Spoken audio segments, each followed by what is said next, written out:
जिन बच्चों को dust allergy है, धूल मिट्टी उड़ते के छींके आती है, कूल एलर्जी है, हवा चलते के छींके आती है, रात को सोने से पहले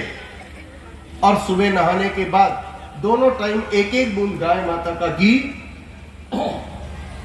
नाभि पर और नाक के अंदर की झिल्ली पर लगाएं। ऐसा करने से आपकी डस्ट एलर्जी कुछ दिनों में कंट्रोल हो जाएगी। जिन लोगों के होंठ बहुत फटते हैं, नाभि पर गाय माता का घी लगाना शुरू करें, होंठ फटने बंद हो जाएंगे। जिन लोगों के दांतों में ठंडा खट्टा खाने के बाद दिक्कत होती है, जिनके पायरिया हो, खून निकलता हो, परेशानी हो,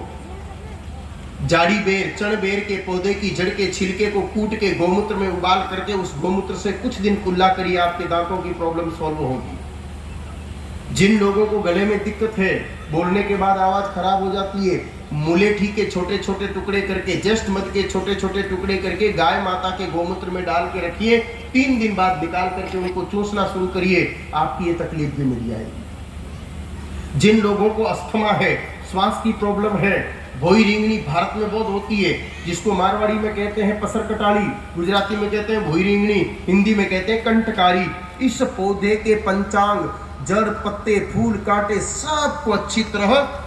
धो करके गोमूत्र में उबाल करके और कुछ दिन इसका सेवन करिए, आपके लंग्स का इन्फेक्शन, फेफड़ों का संक्रमण समाप्त हो जाएगा, अस्थमेटिक प्रॉब्लम कंट्रोल हो जाएगी, दम नहीं चलेगा।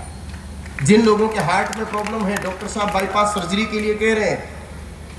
ब्लॉकेज बहुत ज्यादा है, परेशान होने की जरूरत नहीं। सुबह सुबह उठ करके 1 कप देसी गाय माता का गोमूत्र लीजिए,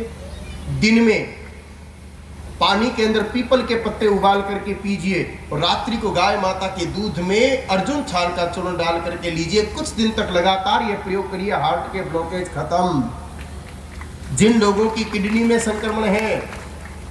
पानी के अंदर थोड़ी सी गाय माता के गोबर के कंडे की राख डाल करके थोड़े दिन पीना शुरू करिए, किडनी का इन्फेक्शन खत्म हो जाएगा। यहाँ तक कि क्रिएटिन लेवल बढ़ा हुआ है तो भी कंट्रोल हो जाएगा, डायलिसिस चल रहा होगा तो भी रुक जाएगा।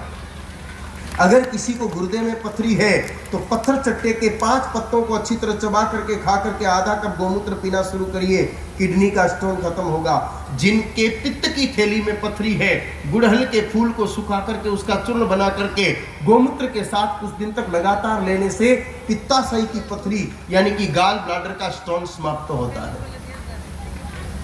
जिन लोगों के पेट में कब्ज रहती है, गैस रहती है, एसिडिटी होती है, खट्टी डकारें आती है, सीने में जलन होती है, छोटी हरड़ को 7 दिन तक गोमूत्र में डाल के रखिए, गोमूत्र रोज बदलते रहना, 8वें दिन निकाल करके उसको अरंडी के तेल में सेक करके चूर्ण बना लीजिए और उसका प्रयोग शुरू करिए, गैस्ट्रिक प्रॉब्लम कंट्रोल हो जाएगी। जिन लोगों को मल त्याग के समय बहुत खून निकलता है, ब्लीडिंग होती है, 3 दिन का ट्रीटमेंट है, केवल 3 दिन का।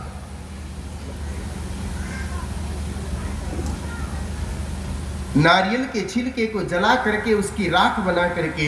1-1 चम्मच राख दही में मिला के 3 दिन खा लीजिए, चौथे दिन ब्लीडिंग बंद। जिन लोगों के घुटने में बहुत दिक्कत है, उठने बैठने चलने में परेशानी आ रही है, ग्रीस खत्म हो गया है, हड्डी आपस में टकराने लगी है,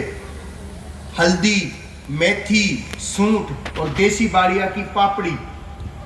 देसी बबूल की फली, इन चारों का चूर्ण बना करके सुबह सुबह गर्म पानी के साथ लेना शुरू करिए और गौमूत्र में अरंडी का तेल मिला करके पीना शुरू करिए, घुटने की प्रॉब्लम सॉल्व हो जाएगी। जिन लोगों के पैर के तलवे में बहुत ज्यादा जलन होती है, काले धतूरे के बीज को पीस करके गाय माता के गोबर में मिलाकर पैर के तलवों के नीचे मालिश करने से पैर के तलवों की जलन समाप्त होती है। जिन लोगों को डायबिटीज की प्रॉब्लम है, सुबह सुबह गाय माता का गोमूत्र पिए और इंद्रायण नाम का फल आता है जिसको मारवाड़ी में तुरड़ा बोलते हैं, उसको तोड़ करके गोबर मिला करके उसके ऊपर कदम ताल करना शुरू करिए। आपका पेन क्रिया सिस्टम